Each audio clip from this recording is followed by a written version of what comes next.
Alright guys, Revolver Ocelot here, and it's been quite some time since I've put a video on my channel. Of course, the last one was my CWC finale, which was back in September. And that's because, of course, I've moved. I've moved to Lincoln. I now live in Lincoln as a university student. I've been here for something like 10 weeks, so I haven't done a video for that length of time, and I've really missed it. And I wasn't planning on doing a video again for a long time, but as you all know, NXT Takeover Toronto was last night, November 19th, and I've got to review this show, because the show was excellent, and why would I think it wouldn't be excellent? This was a takeover show, this was an NXT show, this was a show that we could put our faith in, and in the end, it delivered. So anyway, let's get right into the show. The first match, Dillon against Bobby Roode. Now, I haven't watched NXT in quite a few weeks, but I've watched highlights, so I've seen the feud between these two. I love the video package before the matchup. I love the rivalry. I love the fact they're both from Canada, so that, you know, it wouldn't make Roode's reaction so much more overwhelming than Dillon's. I love the entrances. Roode's entrance with the choir was very appropriate, glorious. Bobby Roode, wonderful gimmick. Dillon came out with his Mr. Sinister hood, which I thought was quite cool. And in the end, very good match. Easily the best match Dillon's just had in NXT. Probably the best match Bobby Roode's had in quite some time. So, great back and forth. A good near fall for Dillon off the super kick. You know, just a very, very good matchup. Very sound. If I'm rating it, probably 3.5 stars. Very good match. In the end, the tactical, smart heel Bobby Roode wins. Throws Dillon into the ring post several times. And then hits him with the Impaler DDT. It's a much better finish than the Glorious Bomb, the pump handle drop. But I still wish he was using the Roode Bomb, which I guess it's an AA, so they're not going to let him use it. He could have used the crossface, which again, connotations of Benoit, so maybe not. Or maybe the payoff, which was that Fisherman's Suplex. You know, any of those would be better than the Impaler, but I'll accept that over the Glorious Bomb. 3.5 stars, very good matchup. I didn't predict the show, but I did think Bobby Roode was going to win. I wanted Ty to win, but I thought Bobby Roode was going to win, of course. I will just say I watched this show with my friend again, and we absolutely loved it. 3.5 stars, very good match, very good way to kick off the show. We moved into the Dusty Rhodes Tag Team Classic Final, and I'll just go over what I thought of this tournament very quickly. I haven't watched a lot of the matches. I've seen a lot of highlights. I thought some of the teams in it could be very, very good for the division. I thought that this really did help the tag division show its depth. TM61, Sanity, the Authors of Pain, obviously DIY there. You had the Revival. You had teams like No Way Jose and Rich Swann who had great chemistry together. Ibushi and TJ Perkins was a one-off, but it was great while it lasted. So yeah, you really did show that this tag division has some depth, of course. And there's also the debut of Roderick Strong as part of a team with Aries now. If they go on with that and that becomes a tag team and they feud with the tag team champions, that would be awesome. It sucks that Austin Aries got injured, as did Hideo Itami, which sucks that I never got to cover that in another video, but I guess I've got to cover everything going on really, really quickly in this one. So yeah, Aries and Itami being injured does suck. It means that division, I mean, even the whole NXT has really lost 2 big stars. But anyway, the Dusty Rhodes Tag Team Classic Final, TM61 and the Authors of Pain. Now, I thought this was kind of an underwhelming final, kind of anticlimactic, because these two teams, none of them are main event caliber tag teams, but this was that match that could make one of them a main event caliber tag team. And in the end, I think it made both. Now, I don't think it was a great tag team matchup or anything, but I thought this was much better than I expected it to be. It was a good match, there was good back and forth, there was a great spot from Shane Thorne. He did a swanton off the metal stand that was holding Paul Ellering up in the shark cage, and we did a swanton off that onto both members of the Authors of Pain, which was a good spot. I do think Ellering being in the shark cage was really daft, and it really took away from the seriousness of the Dusty Rhodes Tag Team Classic. But good back and forth from both teams. A good moonsault from Nick Miller on one of the Authors of Pain, got a good near fall. Thunder Valley from TM61 also got a good near fall, but was broke up by one of the Authors of Pain. In the end, Paul Ellering drops a chain for one of the Authors of Pain. He picks it up, he goes to deck one of TM61 with it. He misses, the chain flies into the crowd and kills the little kid. I mean, it literally flew right into the crowd. I imagine they're probably not getting that chain back. And in the end, one of the Authors of Pain hits, I believe, Shane Thorne with a big one-handed spinebuster, and then they hit the last chapter. 1, 2, 3, the Authors of Pain win the second Dusty Rhodes Tag Team Classic. It's appropriate that they win. They can easily go after the tag team champions. I was pulling for TM61, but I did predict the Authors of Pain would win. Good matchup, 3 stars. Better than I thought it would be. I think both teams really did try the very hardest here. Best performance from either team in NXT.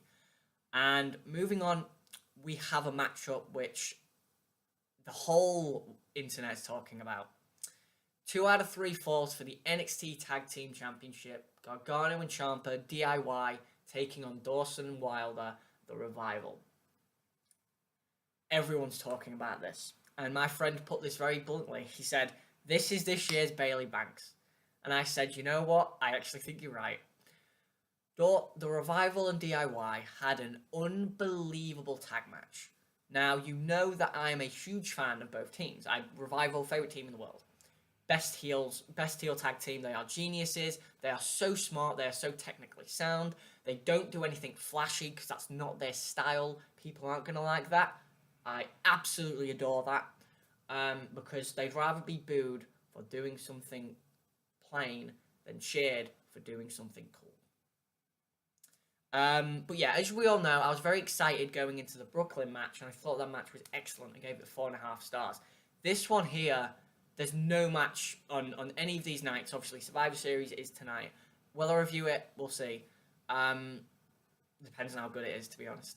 And 5 and 5 could be good, and the Miz Zayn match could be decent. The Kalisto Kendrick match could be decent, and the 5 and 5, the men's one, could be pretty good. I mean, that could be a really good match. But yeah, so this DIY match, really looking forward to it. Looking forward to it more than any match on this show and any match on the Survivor Series show. And just blown away. Absolute blown away. Like, I was shocked how good and how hard these men tried. They battled. This match went 22 minutes. It was 2 out of 3 falls. And normally in a 2 out of 3 falls match, you have a quick fall, and then you have another quick fall, and then you have a long last fall. That's not what this match was. This match was 3 matches which were different. The first one was DIY dominating, and then Johnny Gargano got caught with a shatter machine. Smart finish. The second one, the Revival dominated, and then DIY caught Scott Dawson with the knee superkick finish. 1, 2, 3. So with that in mind, knowing that both teams had already exhausted their tag team finisher, the last fall came, and you thought, you know what? None of them are going to use the tag team finisher. This finish is going to come out of nowhere. And the last fall was insane. Absolutely off the charts insane. Great spots. The Revival tried to mock Gargano and Ciampa by hitting the super kick knee combo, and they got caught, and one of them was hit with a shatter machine. Awesome spot there. Just great stuff. And there were so many callbacks to their match at Brooklyn. The inverted sharpshooter from Dawson on Gargano who wouldn't tap out. Ciampa getting pushed into the ring post.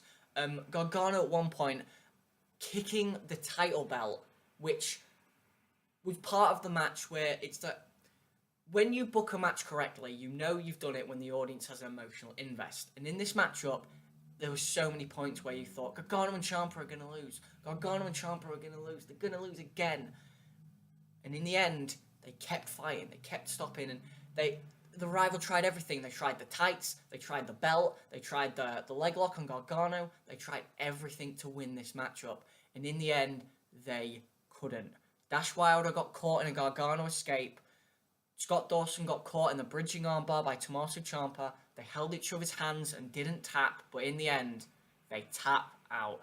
DIY win the NXT Tag Team Championships.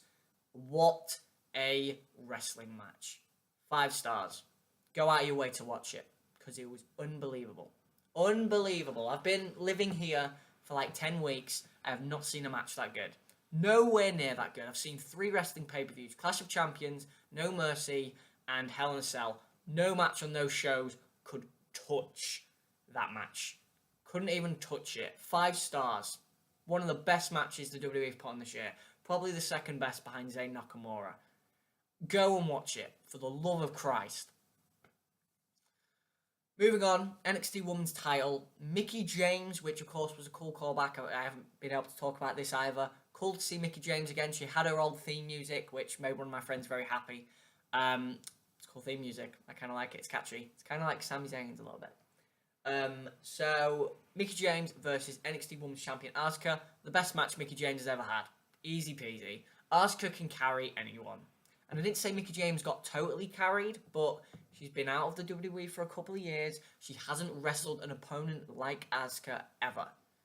Yes, she's wrestled Gail Kim and probably Jade at some point. They are not Asuka. Asuka is a technical genius in the ring. And they had a very good matchup. Those very smart spots where Mickie James is like saying, come in Asuka, come in the ring. And then Asuka does the same thing and attacks Mickie James when she doesn't listen to her. Great spots there. Mickie James would eventually hit a chick kick, or a mick kick as it was called. For a good 2 count, Asuka got a foot in the ropes. In the end, of course, Asuka retains with the Asuka lock. Some people thought it was some sort of an abrupt finish. I thought it was a genius finish. In the end, I'm going to give the match 3.5 stars. Very, very good matchup. Not as good as the Bayley Asuka matches, but very good. Easily the best match Mickie James has probably ever had. And very good matchup. It's very good. Asuka wins, and after the matchup, kind of turns. She's not heel, but she's definitely becoming a tweener. As Mickie James offers the handshake of respect, and Asuka just holds up the belt like This is all it's about. Asuka versus Ember Moon, when that finally happens, is going to be freaking great. So, main event of the show, NXT Championship, Samoa Joe versus Shinsuke Nakamura. I loved the Brooklyn match a lot more than a lot of people. I thought it was a great matchup, great back and forth, and in the end, Nakamura winning was great. I gave it 4.25 stars. I don't think this one was as good. Not just because of the finish. I just didn't think it had that same big, important match. And the entrance was great. I thought the entrance with all the violin players for Nakamura, not just one violin player, but 1, 2, 3, 4, 5, 6 violin players. I thought that was great. And then Joe's entrance, of course, creates a great contrast because it just walks to the ring all serious. And I thought they had a great matchup, but there isn't a lot I'm going to remember about it. The finish was very smart, just kind of out of nowhere. Like, obviously, good spots. Nakamura hit a middle rope Kinshasa for a 2 count. He hit a Kinshasa to a seated Joe for a 2 count, countering the Muscle Buster again, a callback to their Brooklyn match. He could never hit that big running Kinshasa, though, and that was the big thing, and that's actually quite smart. Because you want to save that power Kinshasa. That's a big finish. That is a finisher. That is a finish to the match. Nobody kicks out of that big Kinshasa. Aries didn't. Zayn didn't. Balor didn't. They don't need to kick out of that big Kinshasa. And in the end, Samoa Joe gets Kinshasa out of the ring, and then Nakamura goes for another one to Joe outside of the ring. Joe catches him, Uranagi on the steps, which he'd set up earlier, which I thought was quite a good spot. Rolls him in the ring, Muscle Buster, 1, 2, 3. Samoa Joe is the first 2-time NXT champion. Okay, now, I don't quite see why they gave the belt back to Joe. I thought they were going to bring him up to the main roster, but apparently not. But great match. Like it was a great match. Like, people, say getting angry. It was a great match. I just don't think the finish was right. I think Nakamura losing shouldn't have happened, considering Nakamura didn't get a single title defense. Nakamura is now beaten. Joe is the first 2-time champion. I think that's kind of a waste as well. So there's a couple of things I really do feel like they've wasted. A Nakamura title reign has just been wasted. If they bring Nakamura up to the main roster, then great. But I just feel like they could have postponed it a little bit. This probably means we're going to get one more Nakamura Joe main event, which I think 2 main events at an NXT show is fine. 3 is kind of overkill, and I think Balor and Joe really they symbolise that with their 3rd match being that cage match. I feel like Joe and Nakamura, will go stip, which I thought this one should have been. They'll probably go no holds barred or something. I believe that was the idea for this one.